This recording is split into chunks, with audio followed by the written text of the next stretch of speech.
下来呢，我们要邀请到的是 DIGITIMES 罗慧龙分析师兼研究经理上台与我们进行分享。我们把掌声送给我们的罗经理。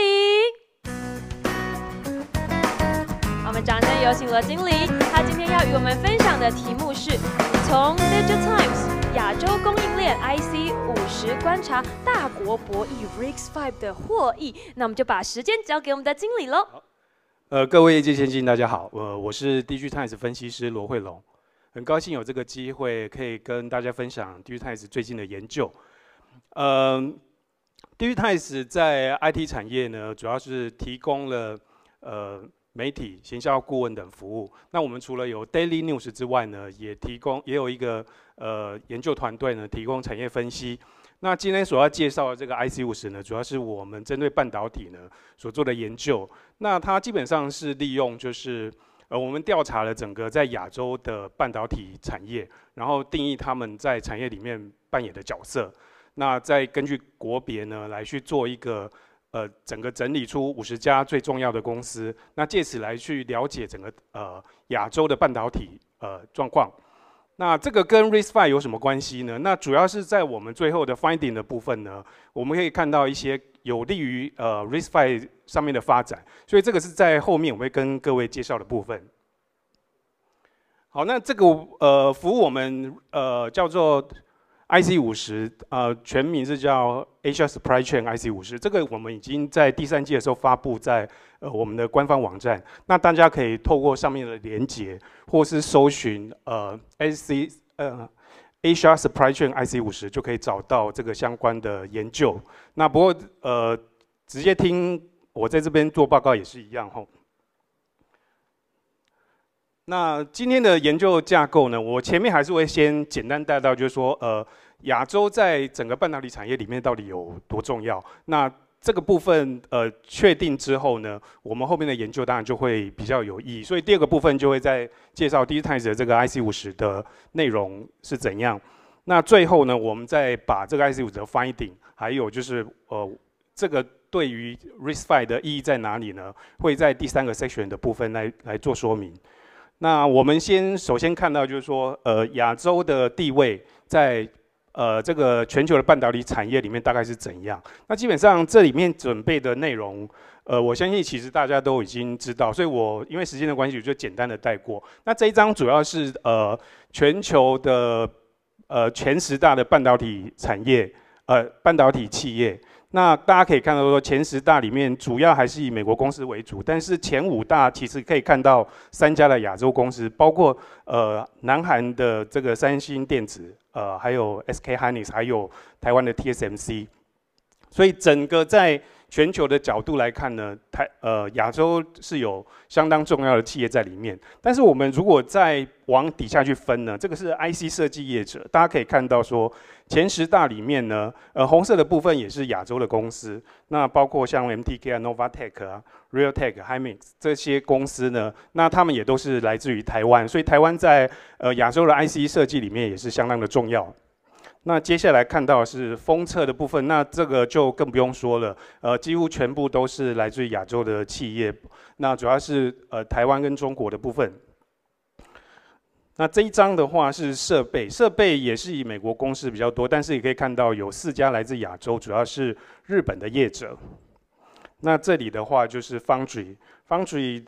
这个也是总共前10大的Foundry 业者里面有8家是来自于亚洲的公司，所以整个结论来说呢，就是亚洲在半导体产业里面呢，它除了就是我们有排名在很前面的企业，但是各个领域里面呢，其实亚洲的公司也是相当的重要。好，那根据此呢，就带出我们今天的主题哈，就是说我们在 DIGITIMES 的 IC50的研究到底是什么？那这简单的先跟大家分享的这个是我们的研究方法。那基本上我们就是从整个亚洲里面的公司呢，去根据他们的营收呢去挑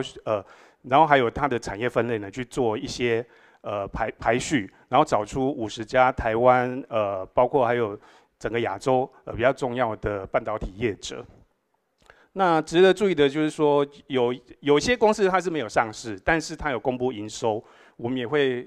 把它包入进来。那如果说有些公司它的领域不包括它除了半导体还有其他领域，我们也会把其他的领域的这个营收扣除掉。那但是即使是这样，还是有一些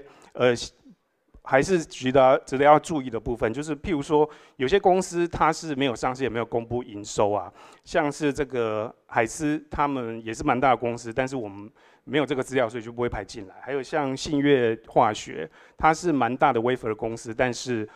它没有一个 section 是分类，就是把半导体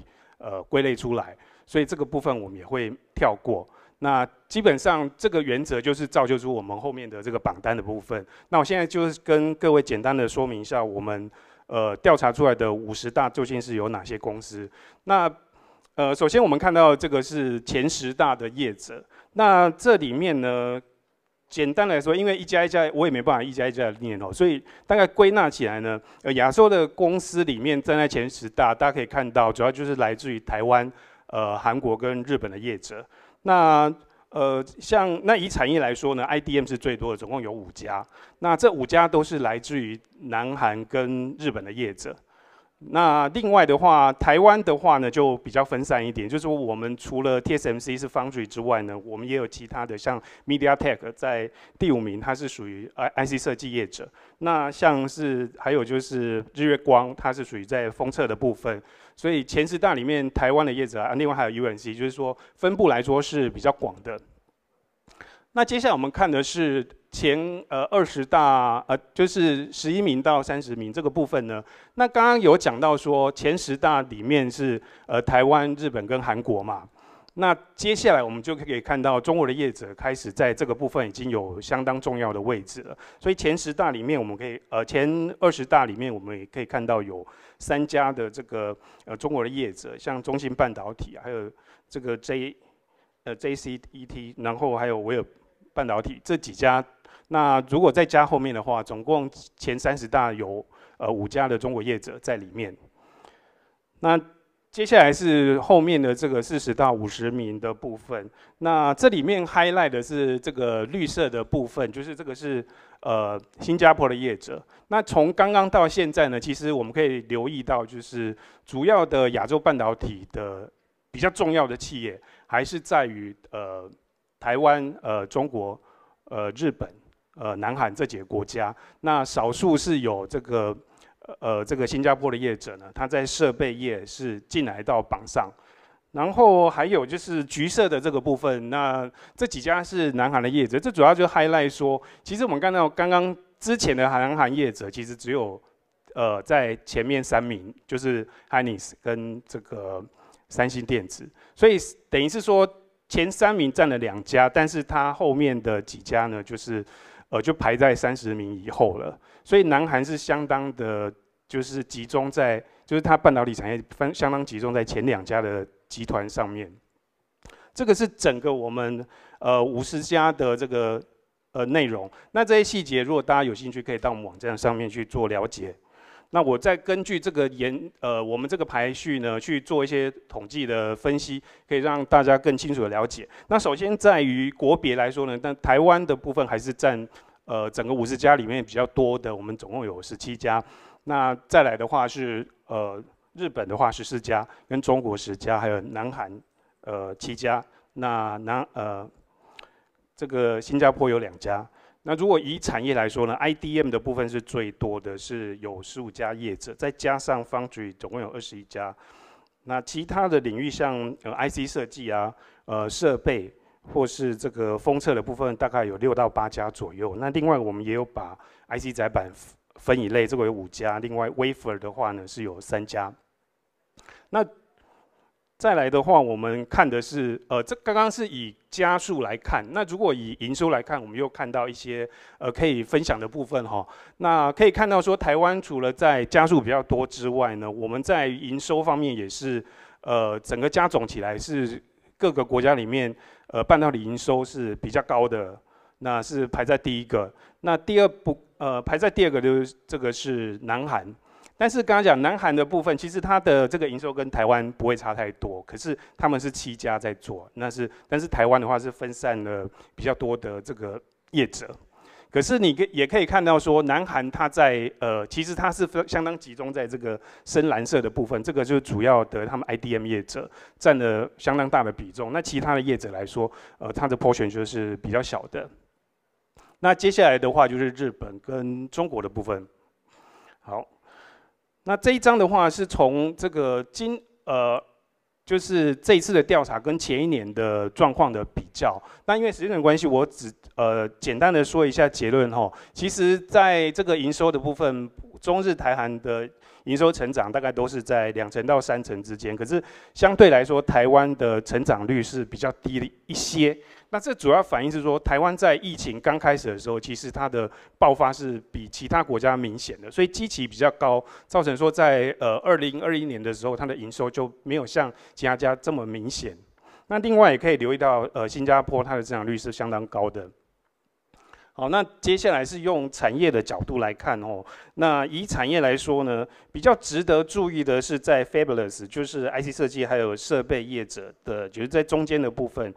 这个2个 section 他们的营收大概都是在5%的成长左右。那在 IDM 跟 Foundry 呢，一个是在28，然后另外一个是21左右。好，那刚刚是以营收的角度，另外我们用的是这个是盈利的加总来看，那一样是台湾在于这个盈利的加总来说，还是排名是比较高的。那接下来是南韩的部分。好，那这个是 IDM。那因为时间的关系，我这边的内容就不细说了，我们就再继续往下跳。那我这边就直接接到我们的 finding 的部分。那从刚刚的这个简单的说明，我们还是可以带到一些我们的一些看法哈。首先呢，第一个 finding 是什么呢？就是说我们可以了解到说，刚刚有讲到亚洲的半导体在全球来说是相当的重要，但是亚洲的 powerhouse 又是在哪里？主要就是在东亚。那刚刚讲到50家里面，其实有48家都是来自于中日台韩这4个国家。那如果用营收的角度来看呢，它这4个国家占了99% 的这个半导体的营收，所以是可以看到说东亚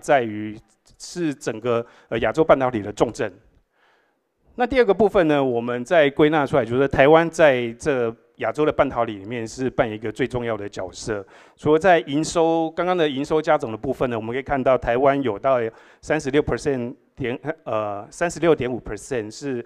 所有国家里面加总最高的。那如果用 operating income 的角度来看呢，也占了40%左右，也是所有国家里面最高。那除此之外呢，我们也有一些个别相当重要的国家，譬如说 TSMC 在 Foundry 的部分，那日月光它在这个封测，还有 Fabless 的公司，就是 MTK 这些业者，都站在全世界的角度。那但是我们也不要忘记，我们这有环球晶啊，还有新兴这一些属于相当也是在前5名这个排名的一些业者。好，这是第2个 finding。那第3个 finding 我们就看到说，其实中国的半导体已经开始在崛起了，对于这个亚洲的重要性也慢慢的越来越重要的。那这个除了刚刚讲到，就是说像有中芯半导体啊，还有长芯啊，还有威尔半导体这些公司都排在前20名里面了。那我们用中芯半导体来去看它以后的趋势哈。用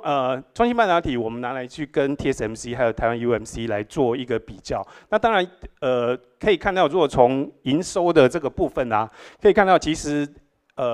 TSMC 是相当的高，所以这个部分就不用比，主要就是观测的就是 UMC 跟中芯的差异。其实他们是在营收的角度来说是相当的接近。但是如果你用这个 Capex 还有它的 R&D 的费用来说的话，可以看到其实它的这个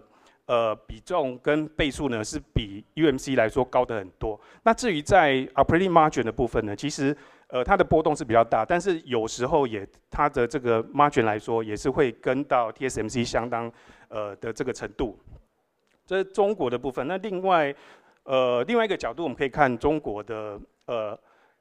就是成长的一个情况。那这一张是我们另外抓出就是 operating margin 的这个比较呢，除了台积电是所有超过40%的这个这个企业之外呢，那我们也看到像微尔啊、文泰这些，它是相当于等于是排在前3名的这个 operating margin 的公司。好，那刚刚的这些结论呢，用来就是引导到就是 RISC-V 在这里面的机会。那首先我们看到的对于RISC-V 的意义在哪里呢？第一个部分就是说，刚刚有讲到说中国的半导体在崛起嘛。那 RISC-V 它的一些特色，刚刚前面很多先进已经说明了，它有非常多的优点。那就这个，我觉得另外一个比较可以注意的部分就是深色的字体这个部分，就是说它相对于其他的领域来说，它是比较中立的。那这对于中国业者来说是相当的重要。那主要就是说，尤其像这个大家比较常用的 ARM 架构呢，那前一阵子差一点就是变成一个美国公司了。所以对于 RISC-V 来说，可能它是相对来说是比较中立，然后比较不会受到中美科技战的影响。那第二个部分对这个 RISC-V 的意义呢，主要就是刚刚讲到台湾在半导体里面的重要性嘛。那前面我们可以看到说，因为台湾跟中国的这个业务关系是相当的紧密。那譬如说，我们从这个 Foundry 台湾的这些 Foundry 业者来看呢，其实像 TSMC、UMC 跟 Powerchip 他们的去年的营收呢，大概有10到15% 呢，都是直接来自于中国的市场。那但是除了这个是直接的中国客户之外呢，我们的 IC 设计业者，这个是从中华增进所这2天的这个研究里面它所说明的，就是说整个台湾的 Top 的31家业者里面，这大概占了台湾 IC 设计的90%多以上的这个营收呢，其中有这些业者加总呢，它有超过1半的这个营收是来自于中国市场，所以对于台湾业者来说呢，未来客户的走向就会变得相当重要。如果说他们在于RISC-V 这边有越来越强化的话，台湾就会因为客户的压力，然后就会变得对于 RISC-V 呢就更加的重视。那这个是我今天的研究报告，那跟各位做分享，谢谢各位。